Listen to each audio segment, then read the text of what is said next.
Let me check this. Oh, Bakers Live की need क्या है फिर हमें? तो कट तो करूंगी मैं। अरे कट कर लेना ना पहले, वो ले आना। तो चाकू तो तेरे भी चाहिए होगा, कैसा है? शक्ल से तो अच्छा लग रहा है। ओह, कर दिया कांड।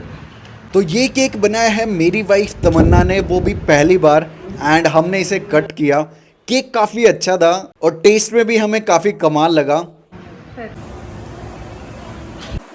चॉकलेट कौन सी है? अच्छा है, शाबाश।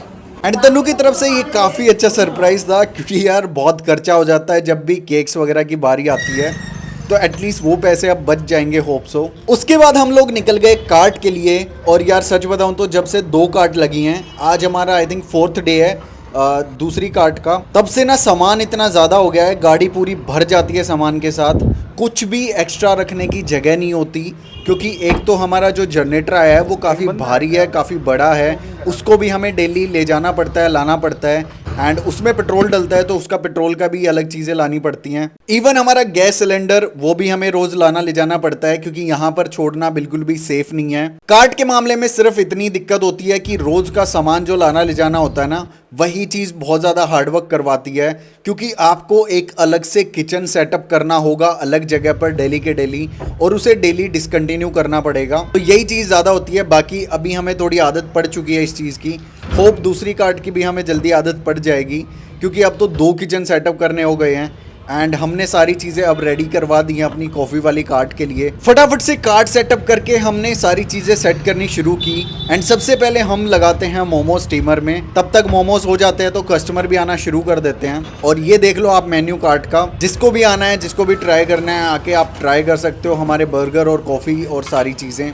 अब तो एक अच्छी बात हो गई है कि हमारे जो भी कस्टमर आते हैं सबसे पहले हमारे लिक्विड सेक्शन में जाते हैं कि यार आप क्या क्या चीज़ें बेच रहे हैं। एंड पहले हमने याद है कि इस कार्ट के ऊपर हमने मिंट मोजितो लॉन्च किया था, बट वो ज़्यादा बिका नहीं, क्योंकि उस टाइम पे वो ज़्यादा दिख नहीं रहा था। बट अभी जो है वो काफ़ी अच्छा जा रहा है मिंट मोजितो, क्योंकि जब अलग से कार्ट लगती है, और मैंने ये चीज़ नोट की है कि जितने ज़्यादा वैरायटी आप अलग अलग कार्ट पे रखते जाओगे ना चीज़ों की, कि यार सेम तरह की चीज़ एक कार्ट पे सारी रिप्रेजेंट हो रही हैं, अच्छे से दिख रही हैं, तो उसकी सेल्स ऑब्वियसली बढ़ेगी। वरना सेम कार्ट पे क्या हो रहा था कि मेन्यू बहुत बड़ा हो रहा था, जिसकी वजह से कस्टमर पूरे मेन्यू को एक्सप्लोर नहीं कर पा रहा था। अब दूसरी कार्ट हो गई है तो वो सारी चीज़ें बिल्कुल सही हो गई हैं। और आज तो हमारे पास एक कस्टमर आए, उन्होंने हमारे पनीर मोमो ट्राई किए, एंड उसके बाद उन्होंने हमें रिव्यू दिया कि यार आपके मोमोज थोड़े से महंगे हैं, क्योंकि हमारी जो मोमोज की प्लेट है वो 90 रुपीज़ की 6 पीसीज की है, और 8 पीसीज वाली जो है वो 110 रुपीज़ की है। तो मैंने कहा अच्छा आपको महंगे लगे, आप ये बताओ आपको टेस्ट कैसा लगा पहले तो। उन्होंने कहा टेस्ट काफ़ी अच्छा है, बट 90 की जगह अगर 70 रुपये की प्लेट होती तो ज़्यादा ईजी होता।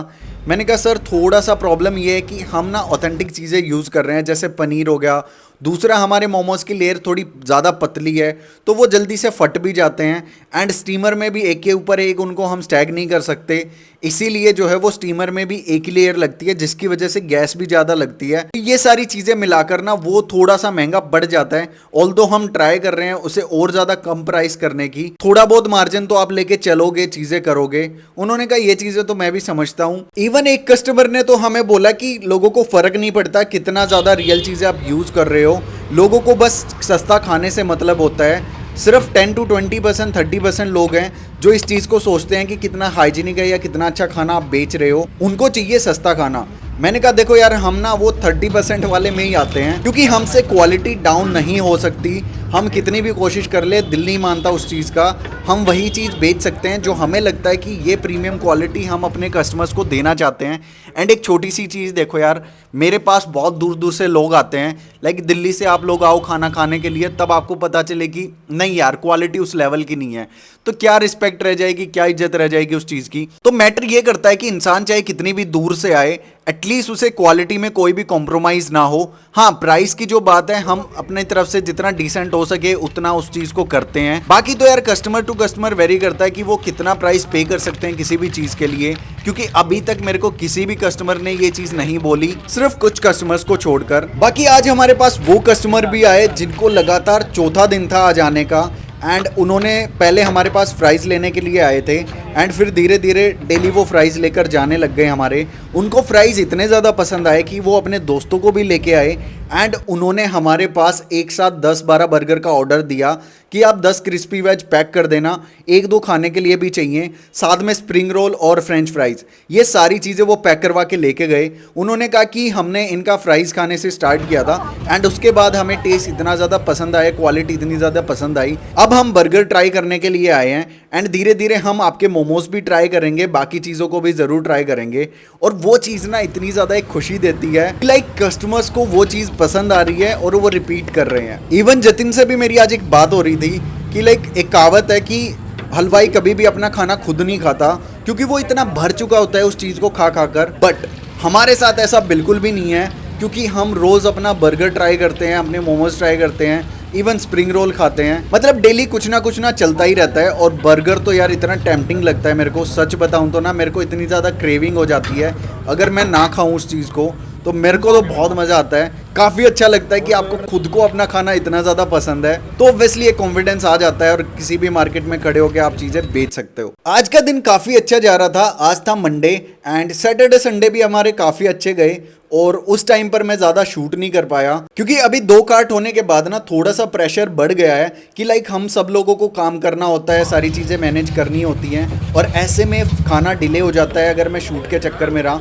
आज भी थोड़ा सा मैं इसलिए शूट कर पाया ये सब कुछ। मैंने कैमरे को एक साइड में रख दिया और सारी चीज़ें चलती रही इजीली। बहुत लंबी लंबी क्लिप्स हो जाती हैं, 3-4 घंटे की वीडियो, फिर उसके बाद एडिट करना, सारी चीज़ें करना, वॉइस ओवर करना, बहुत ज़्यादा मुश्किल काम हो जाता है। तो सैटरडे संडे को मैंने ब्रेक दिया और पूरा फोकस हमने सेल्स के ऊपर लगाया एंड संडे को फाइनली हमारी मेहनत रंग लाई। जो हमने दूसरी कार्ड स्टार्ट की है उसकी वजह से आज तक की हमने हाईएस्ट सेल अचीव की, जो कि एक कमाल की बात थी, हमारे लिए एक बहुत बड़ा रिकॉर्ड है। एंड सच बताऊं तो यार जब से मैंने कंटेंट बनाना शुरू किया है वो चीज़ मैं सब लोगों को बोलता हूं कि हमने मार्केटिंग के ऊपर कोई भी पैसा खर्च नहीं किया, चाहे हमने कार्ट लगाई हो, दूसरी कार्ट स्टार्ट की हो या फिर कैफ़े चलाया हो। मतलब सारी चीज़ों में ना हमने मार्केटिंग का बजट बहुत ही ज़ीरो रखा क्योंकि यार डेली कंटेंट शूट करना आप लोग देखते हैं, देख कर आते हैं। इवन जब आपको खाना बेटर मिलता है तो लाइक एक वर्ड ऑफ माउथ जो मार्केटिंग होती है वो भी अच्छे से हो जाती है। तो ऐसे में ज़्यादा खर्चा करने की नीड नहीं पड़ती मार्केटिंग की, और वो भी ऐसी स्टेज के ऊपर जब आप बिल्कुल शुरुआत कर रहे हो, बहुत सारे खर्चे आपके एक्स्ट्रा हैं। एंड फूड बिजनेस आज की डेट में सच बताऊं तो ऐसे नहीं रह गए कि सिर्फ खाना अच्छा होना चाहिए, आपकी हर एक चीज़ बेटर होनी चाहिए, जिसकी वजह से इस गेम में सर्वाइवल करना और भी ज़्यादा मुश्किल काम हो जाता है। But thank you so much, आप लोगों की वजह से हम बहुत अच्छा कर पा रहे हैं। एंड एक और चीज़ हमारे साथ हुई जो काफ़ी फ़नी थी। हुआ ये कि हमारे साइड में जो जितनी भी कार्ड्स लगती है ना, तो मेरा इतना ज़्यादा टाइम लगता नहीं है रोज़ के रोज़ उधर राउंड लगाने का, क्योंकि हमारे साइड में 10-12 कार्ट और भी लगती हैं। तो एक भाई ने बताया कि हमारे साइड में ना 2 दिन पहले एक कार्ट आई थी जो ईट एंड बाइट के नाम से ही थी एंड उन्होंने पहली बार ये कार्ट स्टार्ट की थी। और उनको हमने बोला भी कि यार ईट एंड बाइट तो ऑलरेडी यहाँ पर है, तो आप लोग कैसे ईट एंड बाइट का नाम यूज़ कर रहे हैं, सारी चीज़ें कर रहे हैं। और वो भाई इतना परेशान हो गया 2 दिन के अंदर कि लाइक वो अपनी कार्ट लेके चला गया और मेरे को पता भी नहीं चला कि ईट एंड बाइट के नाम से कोई और भी वहाँ पे कार्ट लगा रहा था। और एंड में यही चीज़ काम आती है यार कि लाइक लॉयल्टी आपके ब्रांड के लिए लोगों की कितनी ज़्यादा है। जो भी लोग हमारे नाम से स्टार्ट कर रहे हैं अपना कैफ़े या कुछ भी, भाई इस चीज़ का कोई फ़ायदा नहीं होने वाला। कुछ ना कुछ टाइम बाद लोगों को पता चल ही जाना है फूड की क्वालिटी देखकर, सारी चीज़ें देखकर, कि भाई ये रियल वाला ईटर बाइट नहीं है, ये फेक है। तो ऐसा मत करो, ऐसा नहीं करो तो ज़्यादा बेटर है। ब्रांड बनाने की अगर बात है तो आप खुद के ब्रांड के ऊपर टाइम दोगे, वो ज़्यादा आपको प्रॉफिटेबल लेके जाएगा। किसी दूसरे के नाम से कुछ भी करना कोई फ़ायदा नहीं होने वाला इन चीज़ों से। बाकी हमारा आज का दिन कंप्लीट हुआ, अच्छे से हमने क्लोजिंग की और अब आप लोगों से मिलता हूँ कल कुछ नया शेयर करने के लिए। तो बाय बाय, मिलते हैं कल।